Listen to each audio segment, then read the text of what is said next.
what we're learning, Mitzvah Hashem, we're going to learn today and maybe tomorrow, depending on how long it goes, is the halachas of Kiddush, like making Kiddush on Shabbat, when to make Kiddush, what to make Kiddush, where's it all coming from? First of all, where does Kiddush come from? It's interesting because it's a lot of these halachas that we do, we're just used to them. So when you have Shabbat, so you know that on Friday night you make Kiddush, right? On Shabbat morning you make Kiddush. It's like, where's it coming from? So it's actually what's called a mitzvat aseh. It's a positive mitzvah to make Kiddush from the commandment, a positive commandment from the Torah to make Kiddush on Shabbos. Mitzvat aseh. You're saying mitzvat aseh. Is it a mitzvat aseh for Kiddush Yom Shishi and Mizmor LeDavid on Shabbat? Oh. Are they both? So here, like this. There is let's clarify. There is a mitzvat aseh. It's a positive Torah mitzvah to make Kiddush on Friday night and on Motzoi Shabbat. Motzoi Shabbat, Havdalah? Havdalah, which is really a form of Kiddush. Right? I mean, it has the same kind of a format. So we say psukim, say verses, and then we make a bracha over the wine, right? So you see there's certain kind of a mirror image of each other, right? Wait, you do it also Saturday? We'll talk about that when we get to it. But in the meantime, the Torah obligation is for Friday night and for Saturday night. Mitzvah aseh deoraita. Yeah. What does it mean to make Kiddush? And does this say that in the Torah or in the Gemara? It's learnt in the Gemara. They learn it. They bring verses to prove that it's a Torah obligation, right? So like many things inside of the Gemara, what happens in the Gemara? You've got different kinds of mitzvahs. You've got mitzvahs that come from the Torah. You've got mitzvahs that come from the rabbis. Where do the rabbis come up with their mitzvahs from? So sometimes the rabbis will come up with mitzvahs that don't appear word for word. It doesn't say in the Torah, thou shalt make Kiddush, right?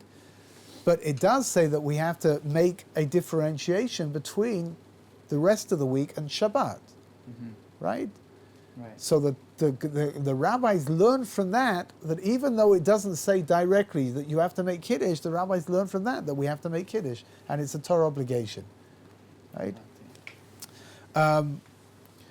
What does it mean to make Kiddush? So the simple understanding, the way that the rabbis learn from the Torah obligation, is that we need to say verses that are going to, just psukim, recite some psukim, they're going to turn Shabbat into a different kind of a day from the rest of the week, right? However, the sages came along, Chazal, right, so the rabbis from the Talmud, and they say that we should say those words over a cup of wine, right? And that's where the idea of making Kiddush over a cup of wine comes from. The idea of making Havdalah over a cup of wine comes from that as well. So you mean to tell me the Torah says recite the words, Chazal say it over a prayer geffen. Yeah. And then you get the mitzvah aseh. Yeah. I heard though you don't. What if we don't do it with the prayer geffen? Huh? No mitzvah aseh if we don't do it. Yeah, we'll see. It's not so clear, right? For some things you do get, but if you're just going to say the verses and you're not going to say the Boi Priya Geffen, so then it's a little bit of a question mark. What have you done over here? You've certainly made Kiddush. Right. The question is whether you made a Kiddush d'oraita or whether you made a Kiddush d'Rabbanan, right? Kiddush has been made though. You know what? Maybe before we go any further, what does the word Kiddush mean? Holy. So sanctified. Everybody says holy or sanctified. The real translation of the word Kiddush is separation. Lekadesh means to make something separate. When we come to make Kiddush, what are we doing? We're making Shabbat separate from the rest of the week. I don't mean separate in a way that it's disconnected, but rather separate in everything that we do. The way that we behave, the way that we dress, the way that we eat, everything, right, is different on Shabbat. So when we talk about Kiddush is that moment which is separating the regular day, right, exactly, right, the regular part of the week from Shabbat. And in Havdalah, when we say Hamavdil ben Kodesh lechol, we're making a separation between that which is holy into that which is no longer holy, which is the rest of the week. Yeah. As much as Kiddush Hashem. Kiddush Hashem is separating. Yeah. What are you doing when we behave in the way that we're supposed to behave? Stop and think about it for a minute, right? When we behave in the way that we're supposed to behave, we are separating ourselves We're sanctifying. It's not that the word sanctification is not right. It's a form, for sure, of Kiddush. Right? But we make Kiddush by separating ourselves. Not in a negative way, which means like this, right here, you know, a person needs, if you're not living here in Israel, so presumably you're going to be mixing together with people who are not Jewish, right? Yeah. So your sanctification over here, your separation over here is not by not speaking to them, by not interacting with them, by not having anything to do with them, but rather the way that you speak to them and the way that you interact with them shows that you're different from them. Right? So again, being sure that you use words which are acceptable, right? Not using inappropriate words or offensive words. That's one way of showing it, right? The way that we behave by treating people with respect, that's another way of showing that we're different from everybody else. We're separate. We're supposed to be separate. We really are. The Torah calls the Jewish people a goy kadosh. That means a holy nation. But it doesn't really mean a holy nation. What does it mean? Not like pick up your nose. No, Khalila. But all it means is to behave in a way which reflects the fact that we are different from the other nations of the world. That's how we're separate. Yeah. Kiddush. So the Kiddush, as Kiddush Hashem, is a way of behavior. A Kiddush Hashem is showing people that we are separate from them. Again, all kinds of halachas, right? So we're not allowed to marry non-Jewish women, right? And women are allowed to get married to non-Jewish men. That's a part of Kiddush, right? That we're remaining separate. And we should be proud of that as well. It's not something to, it's not something to be, don't get involved in apologetics. We should be proud of the fact that we are an Am Kadosh. So Kiddush, when you're now in terms of marriage, it's Kiddushin. Oh, interesting, right? Marriage is called Kiddushin because what's going on? The woman now becomes separated from everybody else and is only allowed to her husband. Right? Before she gets married, so she could conceivably get married to anybody, right? Yeah. But the minute she becomes married, there's Kiddushin. What does Kiddushin mean? Again, it's a beautiful idea. But by separating themselves, they're sanctifying themselves as well. Sanctification through marriage. Right? We make ourselves holy by marrying and by drawing ourselves upwards in spiritual terms. And one of the most basic ways of doing that is by making sure that we're separated from everybody else. Because Chazal said so. The reason we say Kiddush over a cup of wine. So Chazal, right? What's the pshat? Chazal wants you to make this separation, right? To show that it's Shabbat in a way, not just by reciting verses, but by making some kind of an act as well. It's so beautiful. Right. So let's learn something even. Oh, I didn't bring any tissues. Right here. Here. Let's learn something even more beautiful because it really is something astonishing. If you people were thinking, which is, I understand that that's fantasy. I understand that, I really do. But if you people were thinking, you would say like this: I don't understand. The concept of Kiddush is the concept of sanctification, right? Separation, of elevating ourselves. So why are we separating ourselves from Hashem? No, hold on a second. I've got a more basic question. You're already floating up into the the esoteric dimensions. I've got a much more practical question. Why on earth are we making Kiddush over wine, which really represents the physicality of the world? Right? What is wine? You take the wine and you drink enough wine, and all of a sudden you're not in control of yourself anymore, and your physicality overwhelms the spiritual dimension of who you are, and you don't know what you're doing, right? So why on earth? Depends on who you ask. Is the answer because to elevate? So the answer says the Chafetz Chaim, the most beautiful idea. Who is the Chafetz Chaim? Rav Yisrael Meir Kagan. He wrote a book called the Chafetz Chaim, which is all the laws of Lashon Hara. Oh, that's on Tehillim, right? Yeah. But his most famous work was the books that he wrote about Lashon Hara, how to speak properly, how to understand what you can say, what you can't say, which was called Chafetz Chaim, which is taken from a verse in Tehillim actually, which is Mia Chafetz Chaim. He died just before the Second World War, 1929 I think he died. Where was he from? In Radin, a place called Radin, which is in Eastern Europe, on the Lithuanian border. Is it Litvish? Yeah, very, very much so. And he wrote his halachic work was something called the Mishnah Brura, which is probably a name that you've probably heard the name being thrown around, because when people speak in halacha, especially when they're talking about everyday halachas or Shabbat, so they're normally quoting very often the Mishnah Brura. And the Mishnah Brura was the halacha, the sefer that he wrote on halacha. And But how's that with Shulchan Aruch? it's really a commentary. The Shulchan Aruch is split up into 4 sections. There's something called Orach Chaim. Orach Chaim deals with getting up in the morning. It deals with Tfilot. It deals with Yom Tov and Shabbat. Mm-hmm. You then have Choshen Mishpat, which is dealing with all the monetary laws, right? So damages and things like that. You then have Yoredeya, which is dealing with the laws of kashrut, the laws of various different dimensions, lots of different details inside of the laws of kashrut. And then you have Even HaEzer, which is dealing with a kind of a collection of relationship related issues, right? So what the Chafetz Chaim did was that he wrote a commentary on the section of Orach Chaim. And that's called Mishnah Brura? And that's what he calls the Mishnah Brura. Mishnah Brura means a clear explanation. Now, for Orach Chaim, they got, doesn't Rav Yosef Karo, doesn't he put the Mekor, where he got the Gemara, and he shows exactly where the halacha comes in the Shulchan Aruch.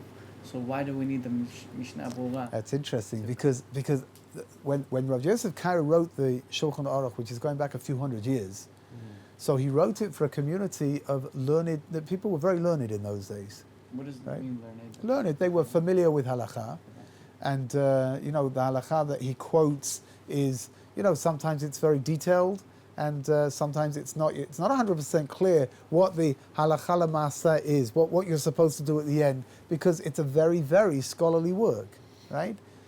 Along came, again, you've got the Shulchan Aruch, and then inside of the Shulchan Aruch you'll see every now and then you'll see in parentheses some Rashi script, which is the Ramor of Moshe Isserles, who's telling over where there are divergent customs for the Ashkenazim, right? So inside of the Shulchan Aruch you'll find what the Ashkenazi customs are.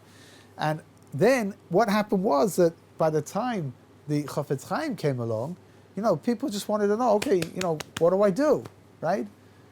Yes, no, can I, can't I? So the Chafetz Chaim wrote his commentary on Orach Chaim to clarify all of the halachot. We're now, when the Chafetz Chaim wrote what he wrote it for the Amcha, for the people. And now we have Sfarim that are being written in our generation. The most famous of all the Shabbos Sfarim, I would imagine, is Shmira Shabbos Kilchosa, which was written by Rav Yoshua Neuvert, who passed away a couple of years ago, where it's as if he's taken the commentary of the Mishnah Brura and just made it even clearer now. Right? Was the halachot considered, like the rabbis pretty much made the halachot, or? So it depends. A lot of the halachas are based on the Torah. But there are definitely a whole series of rabbinical halachas, and there are a whole series of halachas that we wouldn't know the answers to if we didn't have the rabbinical wherewithal, right? So, for example, electricity is something which never existed until, 80 years ago, 90 years ago, right? So what do you do with electricity when it comes to halacha? How do I know whether I can use electricity on Shabbat or not? In the Torah, it doesn't say anything about electricity, right? Yeah. So how do I know? Why do they say that? So the idea is that the people the rabbis who formulated the halacha, and even halachas that have been formulated today, right, in our generation. So, for example, I'll give you a very basic example. With lights in the olden days, putting on a light involved heating up a filament, right? And it was pretty clear that it was some form of fire. How you wanted to define it exactly, okay, you can debate the fine nuances inside of halacha, but it was pretty clear what it was. Today, we've got fluorescent, which is gas. It's not a filament at all. And today, we're beyond that. Now we're into LEDs. Right? LED lighting is something which is not so clear how to define it halachically. What are you heating up? Are you heating something up over here? What are you doing? What is LED? It's on a bulb?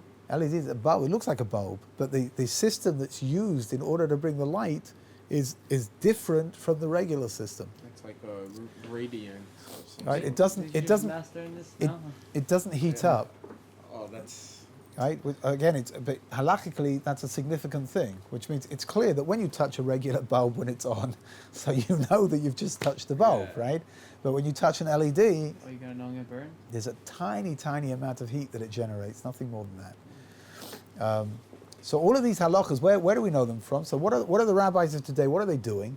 They're investigating how these things work, Yeah. and they're applying them to Jewish scholarship that's been introduced when these things first came into being. So, for example, LEDs have an association with electricity. So let's go back to when electricity came back in. What is the function of electricity? How does it work? How do we look at it halachically? The rabbis of 70, 80 years ago that were dealing with electricity, then they're going to make their ruling based on laws that have been given inside of the Torah itself. Which is, even though the Torah doesn't talk about electricity in any shape or form, but the laws about Shabbat can be applied to electricity. The question is how, Yeah. right? So, for example, according to one opinion, when you put on a light, you close a circuit, right? What do you do? You've got a light switch. The light switch is off. That means that the electricity is stopped at the light switch. When you flick the switch, what does it do? It makes a circuit. Right now it's like this. Mm-hmm. When you flick the switch, you've now made a circuit, and the electricity carries on traveling, right, until it gets to the light bulb. What is the definition of going like that? Halachically, what have you just done? So according to some opinions, that falls under the one of the 39 melachot, one of the 39 forbidden activities on Shabbat, which is called boneh. Boneh means to build. Now build, right, halachically doesn't mean that you've got to go and get bricks and cement and start building a wall. Rather, it means you're creating something that wasn't there. Right, a moment ago there was no connection, now you've just made a connection. And therefore, according to some opinions, that is a prohibition of boneh, which makes it a... Sorry. You want me to write for you as well? Or יש 39 הלכות לא לעשות. Lamed, it's called the Lamed Tet Melachot. Lamed is 30 and Tet is 9. There are 39, they're called Melachot, which are actions, right? 39 works, which are forbidden to do on Shabbat. Where do they become forbidden from? Because they were the 39 actions which were used to build the tabernacle in the desert. Right? And these things on Shabbat, you're not allowed to do them. They're considered to be creative work. And therefore, we've got a whole series of things that are going to fit into one of those, either avot melacha or toladot. Toladot are offshoots, which means you've got 39, what do you want to call them? 39 categories, right? Inside of each category, you've got offshoots, things that belong to that category, even though they're not, you've got to find the way that it's connected. So, for example, boinet means to build. Mm-hmm. Now, what are we doing? We're taking electricity, we're building a circuit. You're not allowed to build on Shabbat. So, that's something which is forbidden. According to other opinions, it's only, sorry, I shouldn't have said that. It is an Isur D'Rabbanan, it's a rabbinical prohibition and not a Torah prohibition to use electricity. But boine is one of the 39 melachot. No, but boine is Isur de Rabbanan. No, boine is an Isur D'Oraita. What is it called? 39 melachot. No, so according to some other opinions, the prohibition of using electricity on Shabbat is a rabbinical prohibition, not a Torah prohibition. According to all opinions, it's forbidden, right? Again, the only question over here is why is it forbidden, right? Is it D'Oraita or D'Rabbanan? How did we get onto that? I don't remember. The guy Certainly from wasn't. Chofetz Chaim. Certainly, Sorry, certainly CSI. wasn't my fault. For sure, it wasn't my fault, right? Oh, man. Oh, so here, for example, right, the Chofetz Chaim, what's he doing? He's teaching us halachot that some of the halachot that he's teaching us didn't exist at the time of Rav Yosef Cairo, Yeah. right? Because Well, now over we've got 1600. new halachot now that are appearing, and Rav Yoshua Neuwirth is giving us halachot which didn't exist in the time of the Chofetz Chaim, right? אז הבנתי את זה. That's why he did the Mishnah Berurah. Yeah. Because the Shulchan Aruch was 1600, and then he died in 1935, you said. 1929. Nine. Yeah. Yeah, so there are first of all, but it's not only new things, right? He's also clarifying things, making it easier for us. You understand that if we didn't have the Mishnah Berurah, so if you want to know what the halakha is, you've got to go to the Shulchan Aruch, Okay. and you've got to go to the Shulchan Aruch, and you've got to go through it, and then you've got to learn all the commentaries around it, right? And then maybe you'll be able to come to a conclusion about what is okay and what's not okay. Along comes the Mishnah Berurah, and he takes out the work, right? And he says, here, this is what you can do, and this is why you can do it. This is what you can't do, and this is why you can't do it. Without reading all the commentators and the So you really just need the Mishnah Berurah, Yeah. right? And then in our generation, for a lot of Always people, like the that, Mishnah though. Berurah was too difficult. So then along came Rav Neuwirth, and he wrote Shmirat Shabbat Kilchata, and which has been translated into English, by the way. It's a very, I think it's a very important book, actually. You know, to learn halachot of Shabbat. Says the Chofetz Chaim, says the Mishnah Berurah, why are we using wine? Right? That's ridiculous. Wine represents everything which is physical in the world. Right? We drink wine, and then in the end what happens? The physicality controls us instead of us controlling the physicality. But says the Chofetz Chaim, the most unbelievable idea, we're back to the idea of Kiddushin, right? That what are we saying? We're taking even wine, and we're proving that we can sanctify, we can elevate, even wine can be elevated when it's used properly. Right? So what do? We make Kiddush. We don't just drink that cup of wine. We make Kiddush over that cup of wine. And we turn it into something which is going to represent a spiritual experience. And once we've done that, all of a sudden we're learning, every Shabbat, we're learning how it's possible to sanctify everything. So tell you something, hold on a second, I'll tell you something fascinating, right? You brought up the concept of Kiddushin, yeah? Mm-hmm.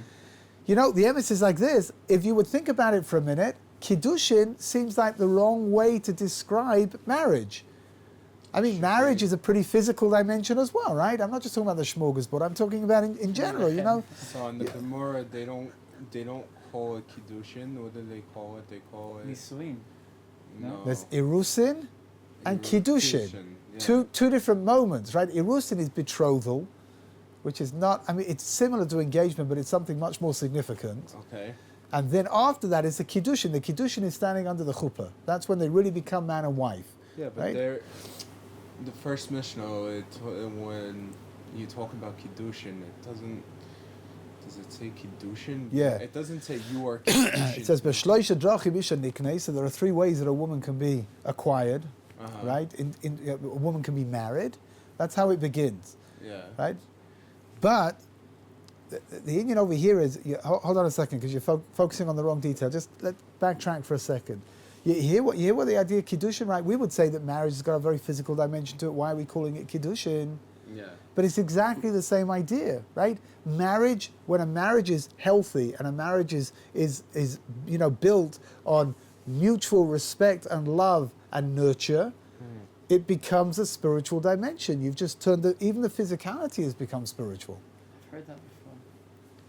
It's the most incredible idea, it really is. That the idea of marriage, the idea of marriage is to elevate ourselves and to draw ourselves closer to Hashem even inside the physical dimensions of marriage. Become one at that point. Yeah, it's interesting. The Maharal says, great Maharal from Prague, he lived 400 years ago, he says that marriage is when two neshamas become one. Right? Two neshamot become one. It's such a beautiful idea, it really is. It's like, marriage is something which is going to turns you into a unit, right? Up until now, you're half a unit, and then you become a whole unit by adding another person into the relationship, right?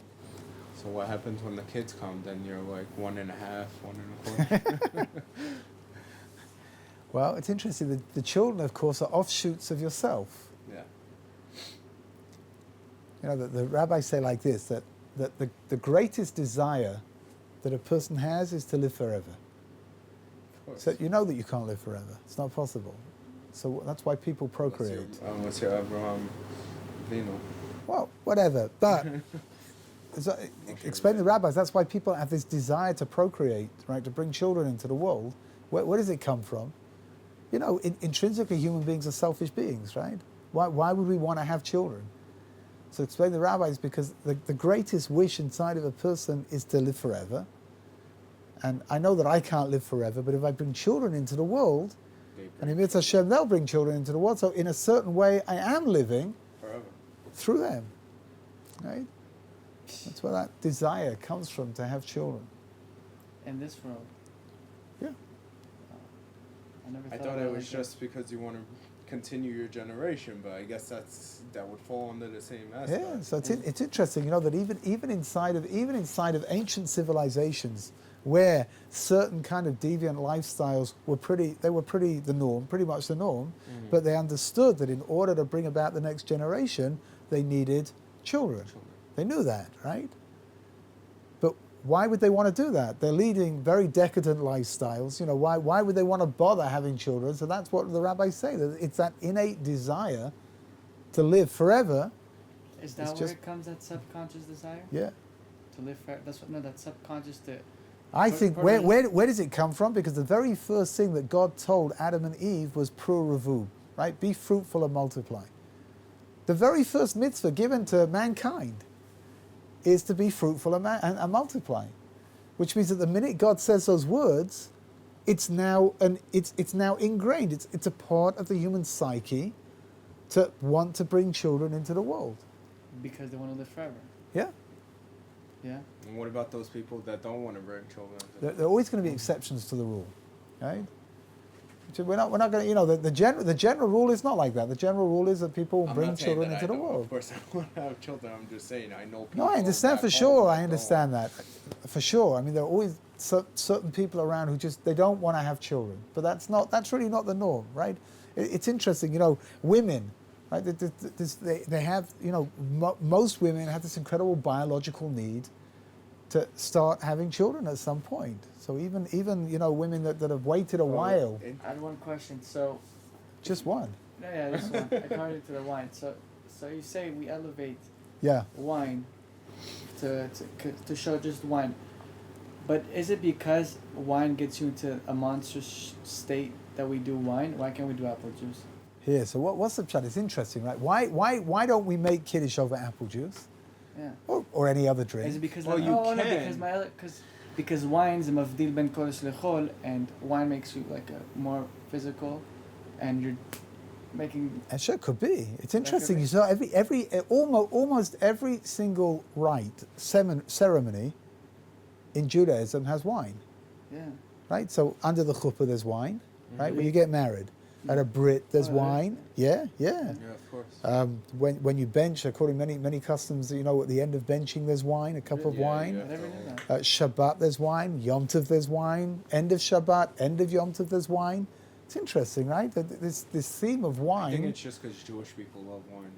It's interesting that alcoholism is much lower amongst the Jews than it is amongst other people, right? It's what? It's a lot. Lower. Oh. Again, I'm not saying it doesn't exist. It does exist. Of course it exists, but it's not on the same levels, percentage-wise, right? So it's interesting that with all the having to drink wine, it's not something which we tend to abuse, right? We kill ourselves in different ways. So we might overdose and chopped liver or something, right? But not on cirrhosis of the liver. Chopped liver, not cirrhosis of the liver. Whatever. I don't know how people like chopped liver. You don't have to like it. You just have to eat it. It's not me. But so here, let's learn another halacha. We'll see. It's going to make the question even a little bit more acute, right? So what is the answer? Hold on a second, right? Okay. There's a mitzvah inside of Kiddush. There's a mitzvah to use good wine. Right? So I tell you. Good question, right? That's a very subjective thing. I don't like alcohol very much. I really don't. So for me, I like to make Kiddush over grape juice. But I like it over good, like a good, you can get very good quality muscat, made from muscat grapes. That's what I like. Nobody can tell you what is good wine. Okay. Right? You may like a Kedem, you like Golan, and whatever it is. You may like a 15-year-old dry red wine, right? And somebody else may like a 6-month-old sweet white wine, right? I like the middle. In the middle, of course, because you just like to compromise. You're from Brooklyn, that's why. That's what the salesperson told him to buy in between taking text messages. He said, "Oh yeah, just take this one over here." It's like so it's interesting though that not only are we supposed to use wine, but you're supposed to use good wine. Right? Again, we're not defining over here what's good. That really goes according to your own palate. What you think is good wine is what somebody else doesn't think is good wine. That's fine, right? Why would that be, right? Here, so the idea is like this. Wine really does represent everything that goes wrong in the physical world. It says that Noach, when he came out of the ark, the first thing that he planted was a vineyard, and he became drunk. And all kinds of things happened because he became drunk. And it's not good. Right? But actually, studies prove that wine is healthy for you. One glass of red wine a day is good for your heart. Of course. Right? 5 glasses of red wine a day is not good for your heart, right? Which means, again, what are we learning over here? We're learning that every single thing within the physical realms, you're learning self-control. Which is used properly, is going to be beneficial for you. It's going to be good. Even wine. Now, you can't learn that lesson from apple juice. Because apple juice, it tastes good, right? But it doesn't do anything to you physically, unless you're diabetic, right? It doesn't do anything to you physically. No, it doesn't make you tipsy. It doesn't make you drunk. It doesn't make you behave in a ridiculous way. Yeah, for sure. Nutrition-wise, it does give you. No, I'm not. I'm talking about this idea of if you drink too much wine, you lose control of yourself. That doesn't happen when you drink too much apple juice, right? And that's why it's the most incredible thing. We're taking Shabbat, which is the holiest day of the week, and we're sanctifying Shabbat with something which really represents the opposite of Shabbat. Wine, it really does, right? That's why you're doing it with It's the self-control. show that we could do. That we can control the physicality. It's up to us. And it's a very beautiful idea, it really is. It is. This idea of Chazal, I always tell everybody that Judaism is the most realistic religion in the world. It really is. The rabbis came along; they knew exactly what the seduction of the physical world is. Of course, they know. Unbelievable. So, what are they teaching us? They're not teaching us like certain religions that tell you that this is bad for you. You have to completely and absolutely detach yourself from it. No, they're saying here, you can have it. You just got to learn how to use it properly in order that it shouldn't be destructive. That's all. And I'll tell you something else which is fascinating. It's nothing to do with Kiddush, but to do with Shabbat. If you stop and think about it for a moment. Shabbat is the most physical day of the week. Shabbat? Yeah, look what we do. We eat more, right? We eat more than we would normally eat, right? And we sleep more than we would normally sleep. And we wear nice clothing that we don't normally wear, during the rest of the week, right? And it's incredible, isn't it? Because Shabbat, you would say Shabbat's supposed to be like Yom Kippur, no? It's supposed to be holy. It's supposed to be dedicated only to the holiness in the world, not to the physicality. And yet along come the rabbis and they say no. The rabbis come and they say, here, you wanna turn it into a Kiddushin? Take the physical. Don't just be physical though. You make Kiddush, so you recite the verses over it, and then when you eat your meal, you sing Zmirot, and you say Divrei Torah, right? And everything's got a different flavor to it. I was reading a book, from one of my rabbis, who's actually here in Jerusalem right now. Back in the day, he had a book about being with your wife, and it says on Shabbat is the best time to have a Yeah, interesting, right? There's a concept of a husband and a wife on Friday night having relations together. And you would say, I don't understand. It's supposed to be a spiritual day, but the emes is like But you this. get a bigger mitzvah on When Shabbat. when a husband and a wife come together, there is the most incredible spiritual bonding, right? The Zohar. So again, we're dealing, dabbling now in things which are very esoteric. The Zohar says that when a husband and a wife kiss, it's a bonding together of their two souls. Wow. Isn't that fascinating? Beautiful. I'm gonna cry. Hold on, just one last thing about kissing. Oh, that got you to be quiet. The Zohar calls the place where the temple is the kissing point between the spiritual realms and the physical realms. Har HaMoriah. It's the kissing point. Isn't that an incredible description? If I were to ask you, how would you describe it? No one would come up with a description like that. It's beautiful. Right? We'd come up with, I don't know, it's the most spiritual place in the world, kind of fluffy things, right? The Zohar says it's the kissing point, Makom HaNeshika. Why does it say that? Because what is a kiss? That's exactly what Chazal teach you, right? Connection. Oh, why Har Moriah? Because Har Moriah, according to Jewish tradition, is the place where the Akedah took place, right? Avram Avinu, when he tried to offer up Yitzchak, no, thank you. When he tried to offer up Yitzchak, so it took place on Har Moriah, and Har Moriah is where the temple was built, and in Mitzvah Hashem, where the temple will be built as well, right? And it's got an innate kedusha, holiness to it.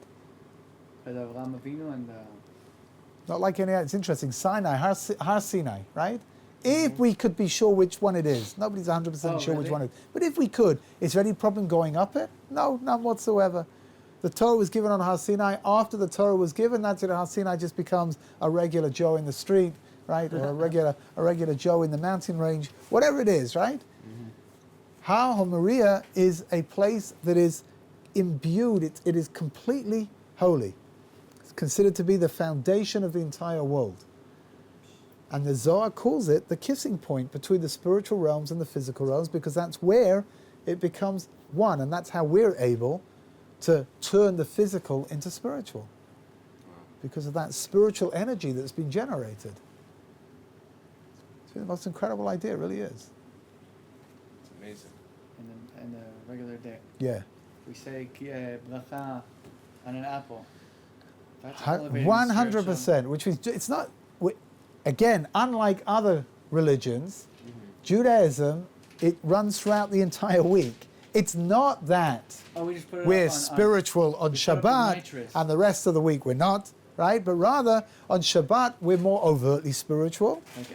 What Right? do you mean, nitrous? Like step up the game. Yeah, 100%. And during the week, though, we've got all kinds of things to make us more spiritual. So like you say, you take an apple, and before you eat it, you make a blessing over it. After you finish eating it, you make another blessing over it, right? A first bracha and an after bracha. What's the second bracha on an apple? B'rei nefashot. It is Berena for sure? Yeah. Oh, I so I never did did the that wrong bracha. I thought it would be on a etz. No, it's ala eitz is only for things that the land of Israel is famous for. Like So olives. grapes, olives, pomegranates, and figs and dates. So you don't do Oh. bracha on an apple? Yeah, you make a borei priya make- eitz on the apple, the first bracha. And then when you're done, But when you're done, you just say a borei Borei nefashot, nefashot. as opposed to if you were to take a bunch of grapes, So what right? happens if You you would said make the- borei priya eitz over the grapes, and then you would say ala eitz val priya eitz, like you say ala Yeah, michya. yeah. I don't know these. Okay, so We'll we'll, get to learn, we'll get to them. It's Hashem. And what happens if you said the wrong prayer yesterday? You are going to be eternally damned. I know. That's it. There's no. I don't see any way out. I just don't. It's okay. It's fine. Yeah. Okay. We're gonna stop over here with on that upbeat note of eternal damnation.